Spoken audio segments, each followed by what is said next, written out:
স্বজনদের সাথে ঈদ উদযাপন করা এদেশের মানুষের গুরুত্বপূর্ণ এক সংস্কৃতি। তাই কর্মস্থল কিংবা রাজধানী ও তার আশপাশ এলাকার আবাস ছেড়ে অধিকাংশ মানুষই তাদের নিজ নিজ বাড়ির উদ্দেশ্যে রওনা হবেন। তাই ঈদে ঘরমুখ মানুষের যাত্রা নির্বিঘ্ন করতে পুলিশ সহ মহাসড়ক ও সড়কের সাথে সংশ্লিষ্ট সকলের চেষ্টা থাকে চোখে পড়ার মতো। উত্তর পশ্চিমের জেলাগুলোগামী যাত্রী সাধারণের এবারের যাত্রা সরকারের উন্নয়নমূলক কাজের জন্য কষ্ট হতে পারে বলে ধারণা করা হচ্ছিল।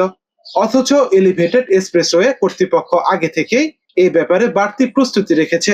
তাদের কাজ পুরোপুরি শেষ না হলেও তারা ঈদ উপলক্ষে পুলিশের সাথে ট্রাফিকের সহযোগী দায়িত্ব নেবেন। আব্দুল্লাহপুর থেকে ধর্মর পর্যন্ত প্রায় 4.5 কিলোমিটার, তার মধ্যে 3 কিলোমিটার আমার এক সাইডে 2 লেন কমপ্লিট হয়ে গেছে।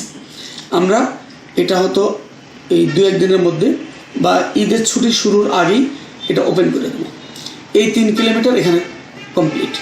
এরপরে আমাদের আশুলিয়া থেকে বাইপাইলের মধ্যে আরও প্রায় ওখানে 2.8 কিলোমিটার ওখানে কমপ্লিট হয়ে গেছে। পুলিশও আগের মতো ঈদে ঘরমুখ মানুষের যাত্রা নির্বিঘ্ন করতে তাদের চেষ্টা অব্যাহত রাখবে। ঈদ উপলক্ষে যাতে মানুষ নির্বিঘ্নে বাড়ি যেতে যাতায়াত করতে পারে, মহাসড়কে যানজট সৃষ্টি না হয়, এজন্য আমরা প্রতিনিয়ত যে কর্মকাণ্ড করে থাকি, যে অভিযান পরিচালনা করে তার অংশ হিসেবে আমরা প্রতিদিনই অভিযান পরিচালনা করছি।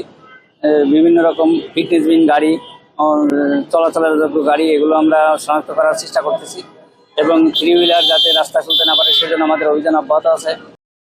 নাফিউল লিকসন, জনগণ।